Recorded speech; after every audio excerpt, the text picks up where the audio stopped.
समुद्र मंथन किस लिए हुआ, किस कारण से हुआ?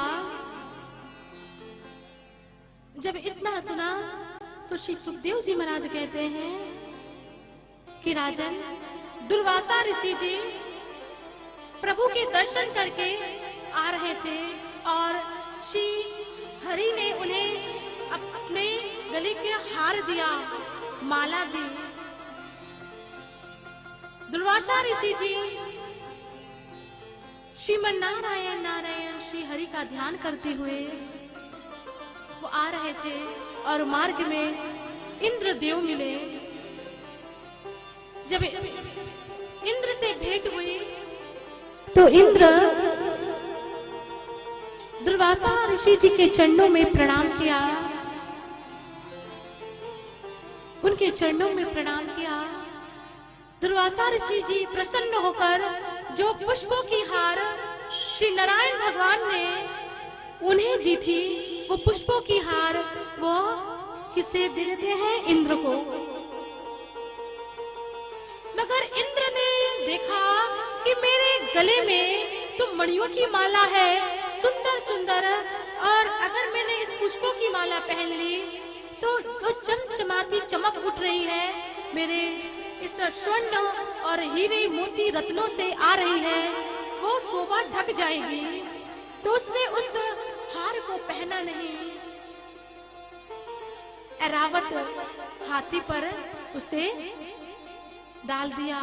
हाथी तो हाथी हार को लिया अपने सूंड से और जमीन पर फेंक दिया और अपने पांव से उसे कुचल दिया।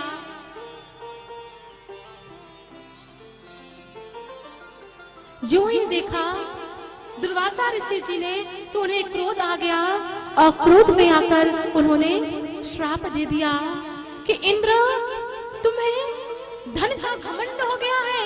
तुमने मेरे प्रभु भगवान श्री नारायण की माला जो मुझे प्रभु ने दी थी, मैंने तुम्हें अपना समझकर, तुम्हें अपना प्रिय समझकर प्रभु की प्रसादी माला मैंने तुम्हें दी और तुमने मेरे प्रभु की प्रसादी उस हार को तुमने इस तरह अपमान किया। जाओ तुम श्रीहीन हो जाओ, जाओ तुम धनहीन हो जाओ, जिसका तुम्हें अहंकार है। और जब इतना पता चला दैत्यों को कि देवताओं को श्राप मिल गया है श्रीहीन का, शुक्राचार्य ने कहा दैत्यों से कि जाओ स्वर्ग में आक्रमण कर दो। और जब स्वर्ग में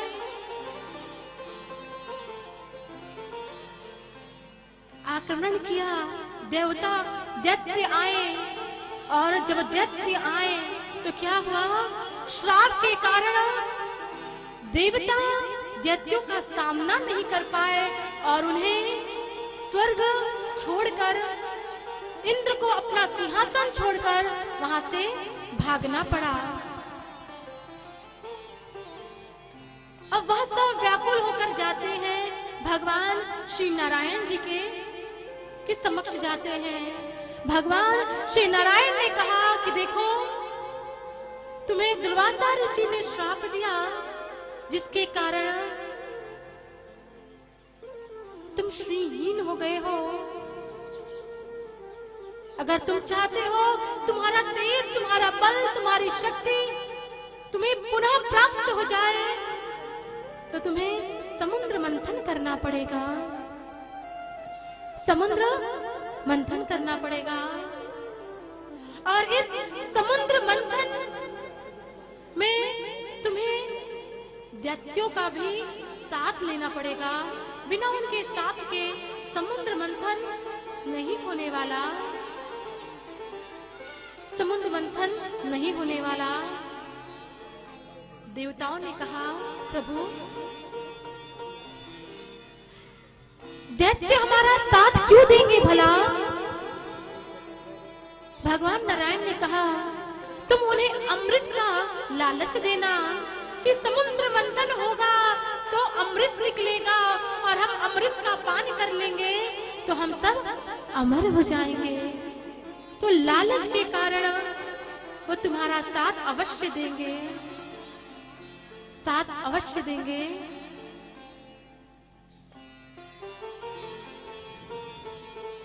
इस प्रकार कहा तो देवतागण जाते हैं दैत्यों के पास, बलि के पास गए और बलि से कहा कि समुद्र मंथन होगा तो अमृत निकलेगा और उससे पीकर हम सब अमर हो जाएंगे। फिर चाहे हम कितना भी युद्ध करें, फिर हम मरने वाले नहीं हैं।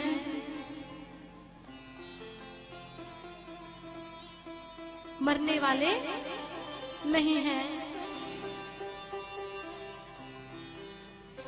तो दैत्य लोग तैयार हो गए। भगवान श्री हरि ने कहा था कि मंदराचल पर्वत को मथानी बनाना, तो वैसा ही किया, मंदराचल पर्वत को लेकर आए और रस्सी किसे बनाना, मथनी, वासुकी नाग। वासुकी नाग के पास गए, उसे भी लालच दिया कि चलो समुद्र मंथन में हमारा सहयोग करो, तुम्हें भी अमृत प्राप्त होगा। तो इस प्रकार समुद्र में, जल में मंदराचल पर्वत को रखा और वासुकी नाग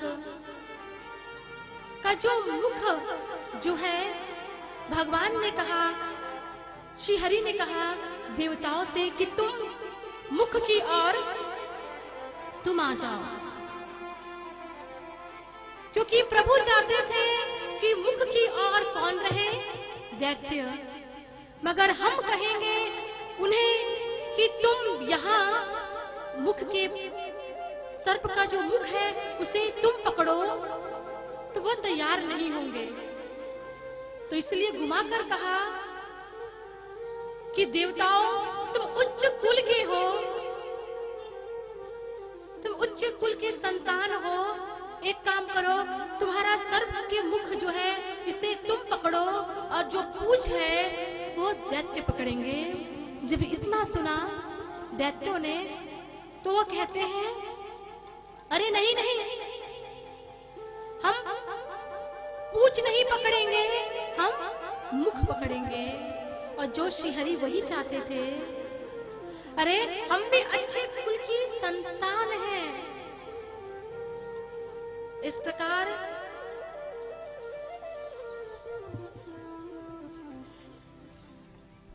जैसा श्रीहरि ने चाहा वैसा ही हुआ। दैत्यों ने मुख को पकड़ा तो उस वासुकी नाग के मुख से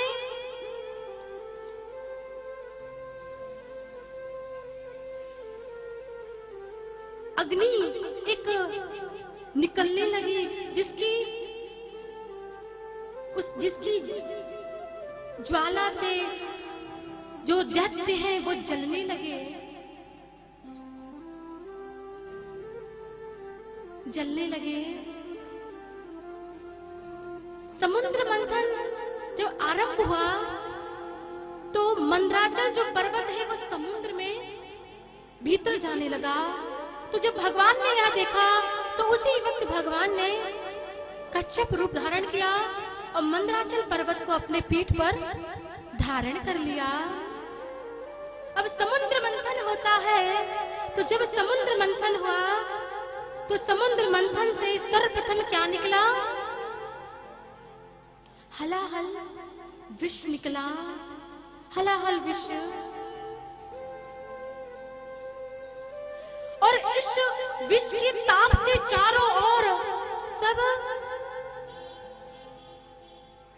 की जो ताप थी उससे सब लोग तड़पने लगे, छटपटाने लगे उस विषयाग्नि से। अब क्या किया जाए? अब क्योंकि जो समुद्र से निकलेगा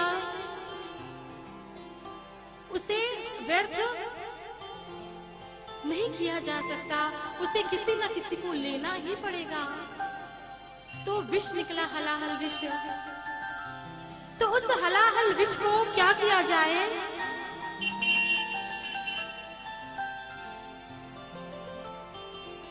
तो भगवान श्री हरि ने इशारा किया ये जो हलाहल विष है, इस विष को केवल इसको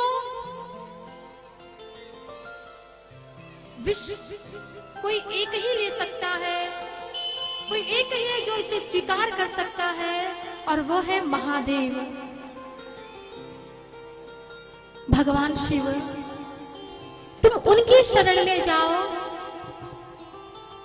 उनकी शरण में जाओ, तो देवता लोग हलाहल विष को एकत्रित करके वो सब चल पड़ते हैं। कहाँ? महादेव की शरण में, और जाकर पुकार रहे हैं, देव देव महादेव भूतात्मन भूत भावनः त्राहि नः शरणापन्नांस त्रैलोक दहनात् विषाद।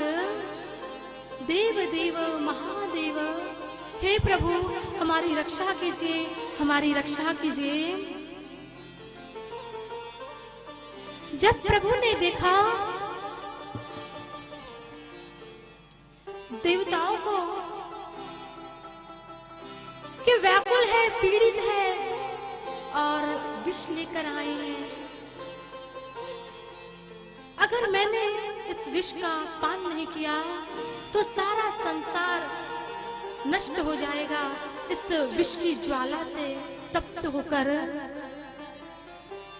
तो भगवान श्री महादेव ने संसार के हित के लिए, इस सृष्टि के कल्याण के लिए उस हलाहल विष का को प्रभु ने अपने अंजलि में लिया। हमारे प्रभु ने उस विष को लिया और राम कहा कहकर मुख को खोला, और मां कहकर प्रभु ने उसे अपने कंठ में स्थान दिया। प्रभु ने उस हलाहल विष को अपने हृदय में लेकर नहीं गए, उसे अपने उदर में लेकर नहीं गए। क्यों? क्योंकि उदर में लेकर जाते तो उसे हृदय से गुजरना पड़ता, क्योंकि हृदय में भगवान, उनके प्रेमी, उनके प्रियतम श्री राम हैं। और प्रभु ये नहीं चाहते थे कि जहां मेरे प्रभु श्री राम हैं वहां विष जाए, इसलिए कंठ में ही विष को धारण कर लिया। और हमारे प्रभु का, महादेव जी का क्या नाम पड़ा? नीलकंठ। आज हमारे प्रभु महादेव का जो नीला कंठ है वो परोपकार का सूचक है। भोले महादेव भगवान की जय हो।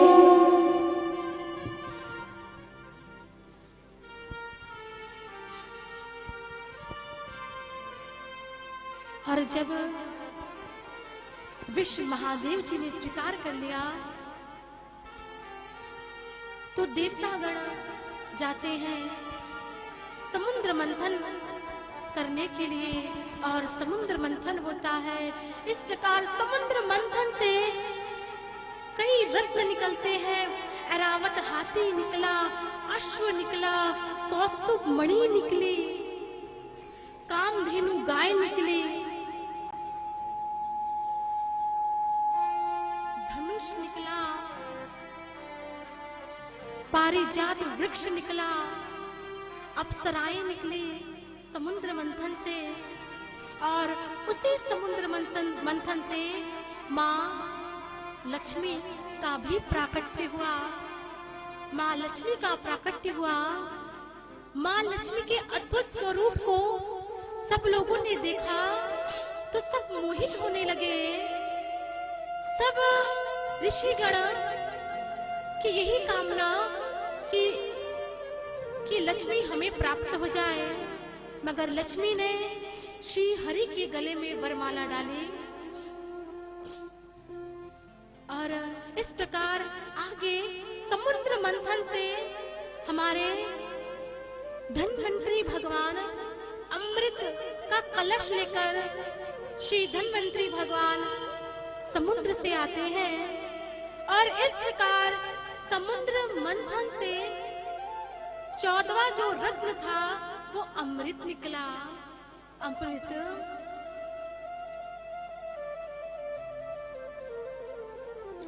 और जब अमृत निकला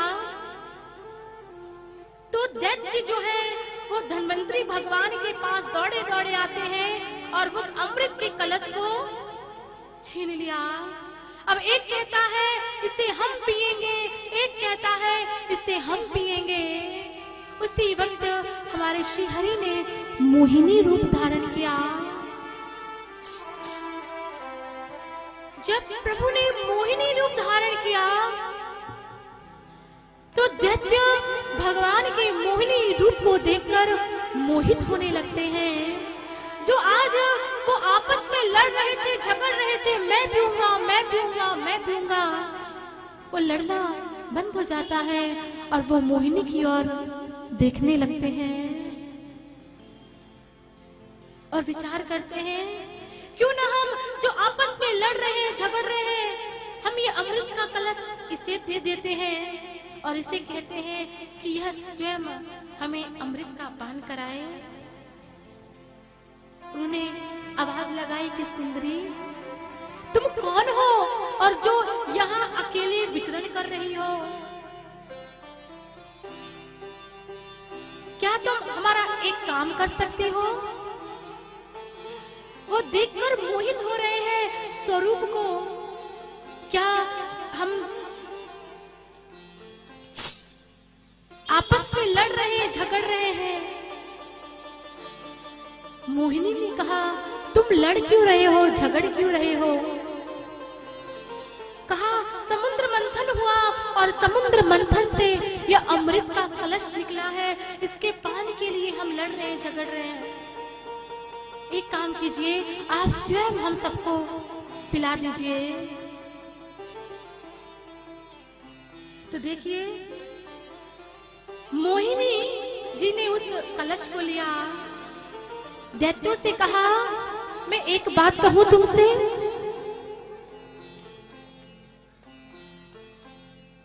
अगर तुम कहो